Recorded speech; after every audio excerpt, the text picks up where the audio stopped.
really lucky. The stream works its way all the way through our garden, and it has this sound which is so relaxing, and I can hear from my studio, which is really lovely. You need to clear these nettles there if you're going to go in. Okay. And also dig it out. It's on the list, Paddy. There's like a list. There's jetty here, a really tiny jetty. To this house.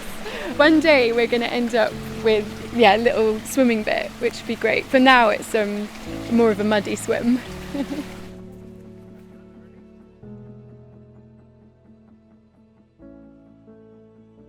Hello, I'm Paddy O'Donnell, and this is the Chromologist from Farrow and Ball, the podcast where paint and colour meet life. On today's episode, we're catching up with a brilliantly talented Fee Greening, aka West Country Witch. You put that in your notes, so I kind of had to get it in. Fee is a dip pen and ink illustrator inspired by medieval illuminated manuscripts and Gothic fairy tales. She graduated from Central St Martin's in 2012 and received a Master's from the Royal College of Art in 2014. See, told you, she is super talented. Fee's weighty portfolio includes collaborations with Gucci, Hermes, Liberty, to name a few. And she has just illustrated her first book, A Dictionary of Pharaohs, which was launched on September the 11th. Having left London for a more serene life in the sticks, Fee and her partner are now ensconced in deepest Dorset, where we are today. Dear Fee, thank you so much for having us in this beautiful spot, this kind of hidden glade of trees and babbling streams and everything. It's heaven. It's lovely to be here. Thank you. Paddy, thank you so much for coming, and thank you for that really lovely intro.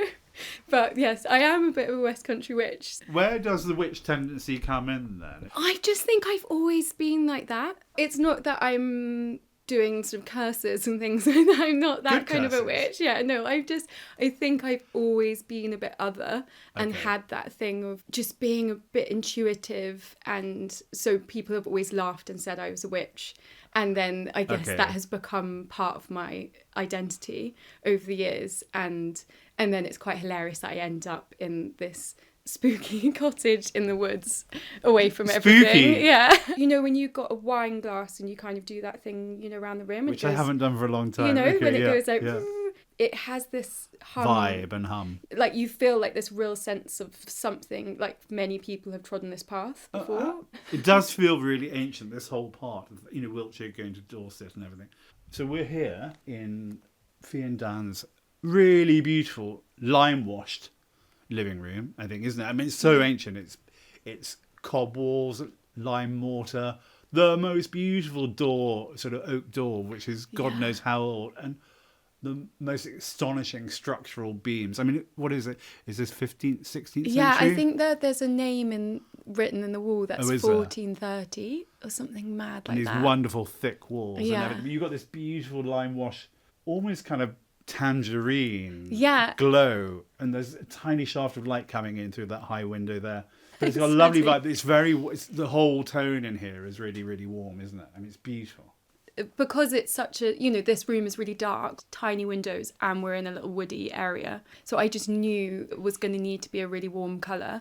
And kind of everything about this room, there's this enormous fireplace, and so I was thinking a lot about fire and flames and, you know, that idea of a cosy winter. So we went for this colour. It's intense, but that's joyful because it's almost like it's being backlit in a way. It's lovely.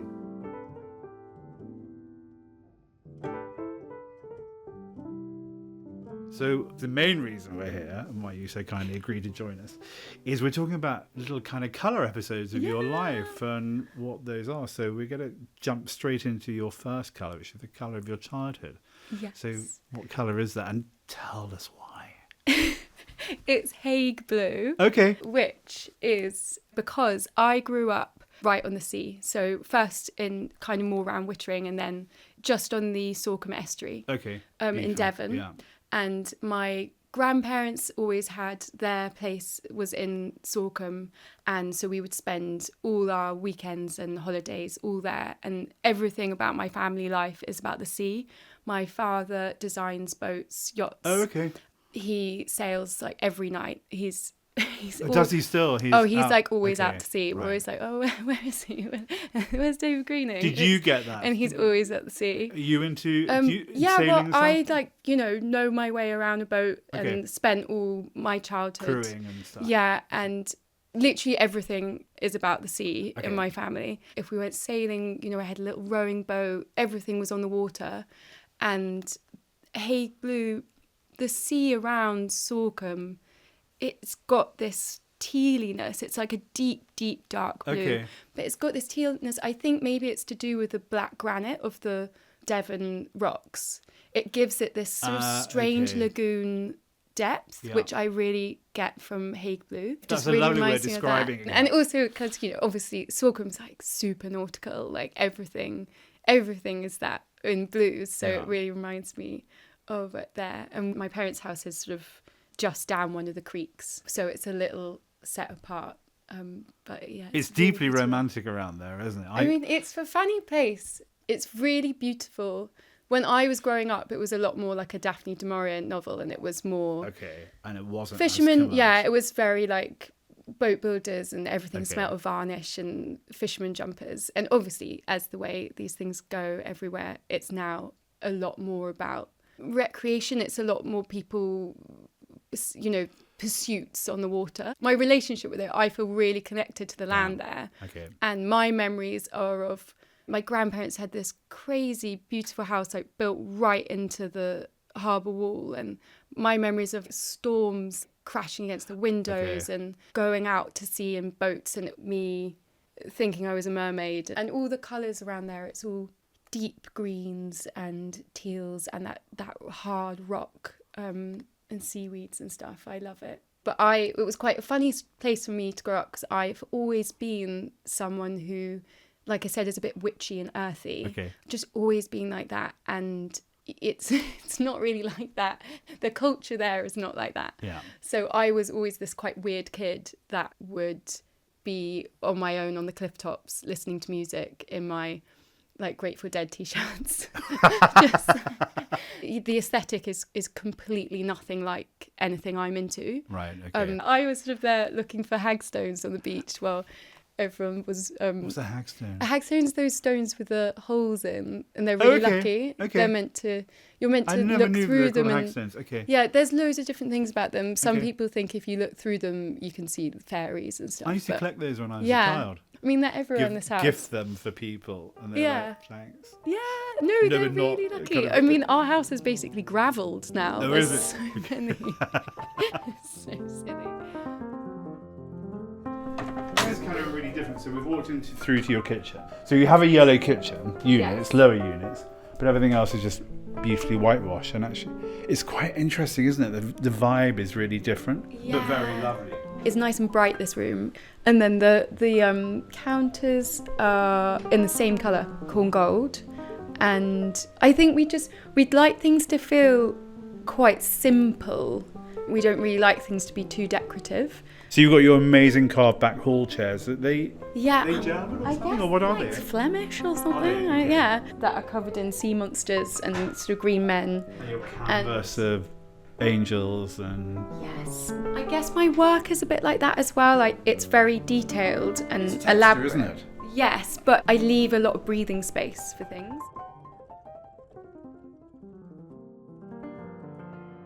So now we're going to move on to colour of your youth. So what is that colour? Pitch black. Oh, we're going down a gothic journey here. It wasn't that gothic, but I think of that era where I firstly had just started using ink. Okay. I first got given an ink pen when I was about 9, and I became really obsessed with dip pen and ink.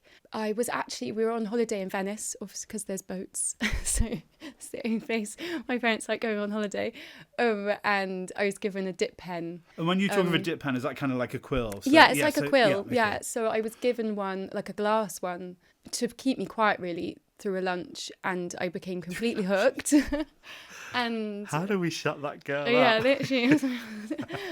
So I was doing that under some tablecloth and loved it, and just carried on. And all my artwork at school was all ink. Okay. So my memories of that time, it's battered old leather jackets, learning about fashion, getting really into music, being covered in ink at school, and everything became really nocturnal. Okay. And it was just like teenage grunge. I guess. What decade is this? The early noughties? I guess early noughties. Okay. Yeah. So I went from school to then St Martin's, moved up to London, and I lived in this crazy house with loads of people, and it was super fun, and parties.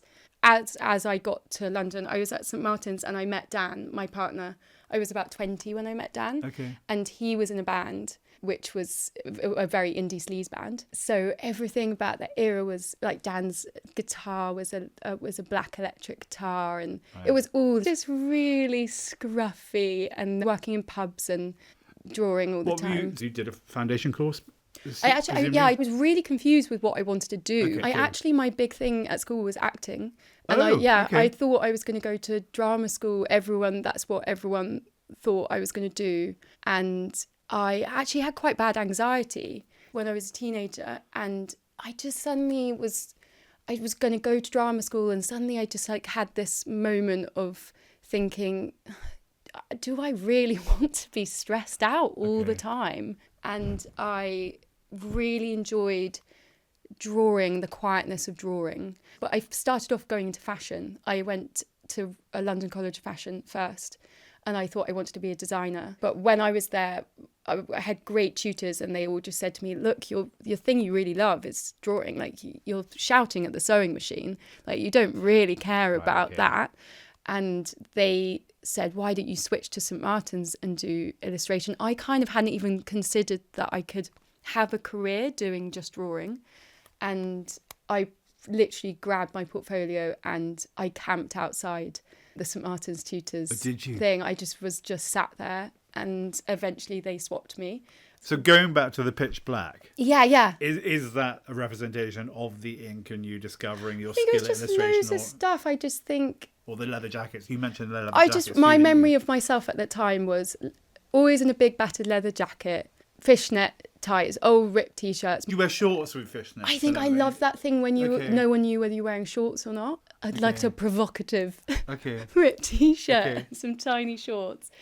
And then It sounds really like Madonna desperately. It was quite Susan. Like that. And then I hadn't worked out how to draw ink without it going everywhere. So I'd always be my hands were just stained with black ink, and all my clothes were covered in it. I was because Dan's band was touring a lot, and I'd always go with them, and would be taking this ink, and I would always be putting this ink in bags, and it would explode. It was so bad. I don't know what I was up to, because now I can wrap a bottle in a plastic bag quite happily and nothing happens. But at that time, every old ripped dress and t-shirt was we went into your hut, your working hut. It's immaculate now. It's the neatest creative space I have ever seen. It is really neat. Yeah, then everything was covered in black ink, and everything happened at night. I was always sleeping in the day and going out to gigs, and so everything was about black and darkness. Of me sort of rattling around buses with all these guys going to different places around the world. Pretending you're Patty Boyd. Literally pretending. It was all my fantasies of being a 70s groupie rolled into one. So explain to the listeners where we are now. We've climbed a few steps into what? It's my hut, my shepherd's hut, which is hilariously shabby. It's not a swanky hut. But I call her Baba Yaga. What does that mean? It was this old witch. It's Russian folklore. Okay. And you know that story, she lived in this amazing house that was on chicken legs, and it moved, and she could fly around the wood, and she'd eat children and stuff. And I have this terrifying little puppet there that I was obsessed with when I was a kid. I just always loved... She is grim, She's quite creepy. And I always loved this idea of having my own little sacred spot to make stuff like Baba Yaga's hut. I'm loving your kind of khaki angle poise against the churlish. Those two greens are really beautiful together, aren't they? Yeah, I love that colour of algae and moss and seaweed on rocks. And so I really wanted something that was a bit like that. And also I love dragons, and so I was thinking about that with the red and the green. Now we're going to move on to your defining decade. Oh, yeah. But if you can tell everybody what the colour is of your defining decade. My colour is acid drop. Oh, bold choice. Yeah, which I love. It's that super punchy lime green. Which that is a kind very of neon un-F&B green. colour, isn't yeah, it? it's really such a great un-F&B colour. I love it so much. And it's that era. So Dan and I, so we had this sort of wonderful, that the pitch black era was all, no responsibilities, hopping about on tour buses and parties. And then we sort of went into a different era in London where we were just working solidly. Like we were really going for it night and day, scratching away constantly with that little dip pen. And it was great. But I guess we just got a bit disenchanted by life, I think that just can happen. And it wasn't specifically to do with London, but I think everything had become about work and we weren't being very present, and we had kind of lost that romance and magic of London that we were experienced in our early 20s. And I think we just needed a big change. I think we had just developed like a bit of a unhealthy routines, and Dan's band actually had broken up a few years before, and then out of nowhere he made up with the lead singer, and the lead singer had this place in Dorset, and he was like, why don't you come down and make an album in Dorset? I found this little cottage that's completely abandoned and I've heard that you can rent it for a song. And so we went down and we thought it would be for a couple of months to record this album, and it was just completely magical and really liberating, I think. And why I chose Acid Drop was because it was just something about that kind of... I just really remember being completely astonished by how psychedelic the nature was of... Like, I think when we arrived, was this a time of year? Was this spring? It was June, I think, when we got there. And I just remember being completely baffled by that bright sap green that everything is, and seeing things grow so rapidly was just extraordinary. And you've also got that extraordinary light because you're coastal as well, which makes colours alive even more, doesn't it? I think. Yeah, and also I think and Dan dyed his hair that colour as soon as we got there, which was also quite funny. Dan's still got his hair that colour. He's still got it. He's still got it. But he, like the first couple of weeks we got there, he dyed his hair that colour, and so I also think of that. And then they made this great album, and it was so much fun, and we were all with all our old mates from the band, and they were all staying there, and we had this kind of sort of great little commune for a couple of years. I think before I'd been working with quite luxurious brands, and there was a lot of discussion about things being tasteful, I think, in that era before, and getting it right. And then when we got to that cottage, we kind of ripped it all up and we're like, we're not tasteful. Well, you're really lucky though, aren't you? We're scruffy rotters. Because your work is really mobile, isn't it? Yeah. And, give me a portfolio case, give me a pad, give me some pens and ink and crayon. And so I could go anywhere, which was great. And but something about that colour, I always think it's not so necessarily a tasteful colour. And I think that whole era was about getting back to... tasteful colour. Yeah, it was about getting back to creativity and being relaxed with things being messy and scruffy and experimenting.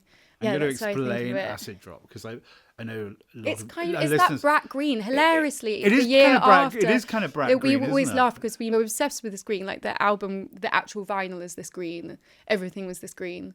And then the next year was all the Brat Summer, and we're like, yay! The green is spread. Yeah. But I guess it has a similar sentiment. All that brat thing is about enjoying life and being present and not caring as much about how things are perceived. And we just got there and felt so relaxed and I just think a bit more inspired about the process of making rather than making something to turn into something. And then something about being in nature in the countryside, you feel so insignificant, and we had this real sort of death of ego when we were just like, what? That's very liberating though, isn't it? It was so liberating. It was so freeing. Ultimately, I just want to be able to draw and go to the pub on a Friday and have a pint with my friends.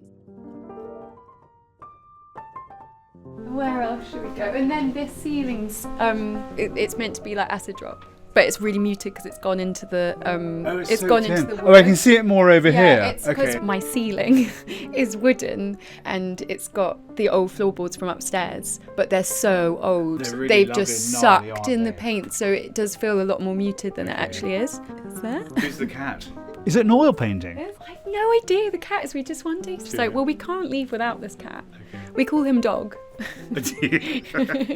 Yeah, a little oil painting about the a funny taps little and kind cat. of what your flower room, utility, whatever. It's like the boot room. So the colour of where you are now. So here you are, ensconced in Dorset, in this dingly dell, which is hilarious. Is that a thing? What is a dingly dell? I think this is a dingly dell. It is technically a dingly dell. And you and Dan, really, really happy here, kind of the weight off your shoulders and everything, both doing what you want to do. So where, from a colour perspective, where is that taking you? Well, the colour of here, I would say, is corn gold, which is one of your archive colours. Oh, yeah, which is a really beautiful, rich yellow, but kind of a bit more subdued to the boosh. And the only reason I'm saying that is because people who don't know where it sits. Okay. It's so beautiful, and so when we got this place, I can't remember if I've said this already, but when we got this place, we decided to chuck loads of colour all over it. And one of the things we did was we painted all the window frames in this gorgeous corn gold. Inside and out. Inside and out, and I just think it's such a friendly, jolly colour. I mean, it's all the best things: sun, butter, cheese, butter, cheese, sand, all these lovely, jolly, happy things. And we knew that we wanted to paint the windows yellow. Then I was kind of thinking more of a hay colour, because there's this beautiful moment when all the fields around us go that gold colour, and I just loved how the cottage blended into that. Right. And there's also beautiful hydrangea on the front of our cottage that goes this really vivid yellow. And also, it looks so great in the summer. And also, one of the things I was thinking about with this house is I wanted it to work in the summer as well. Like, sometimes when you have a really dark cottage, it tends to end up being a very wintry aesthetic inside. Okay. But I really wanted it to work in both seasons, and I think the yellow does that. In the winter, it feels very cozy here, but all the windows open in the summer. It's a great way to find you as well, because when I was coming today, I was like, it's quite hard to find. I know you said you weren't quite in the village, so I just kind of took a random road and went, okay, I can see some yellow windows. It's really, that's where she is. This era, I feel, is all about this yellow, and lots of places around here are painted yellow. A lot of old pubs, places. What, the actual kind of lime wash? I feel like it's quite a West Dorset colour. Yeah, everywhere I go seems to be. They love a yellow. Okay, that's really interesting. Okay.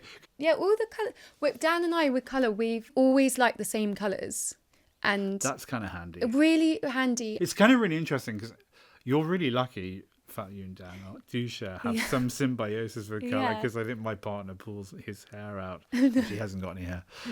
Sorry, darling.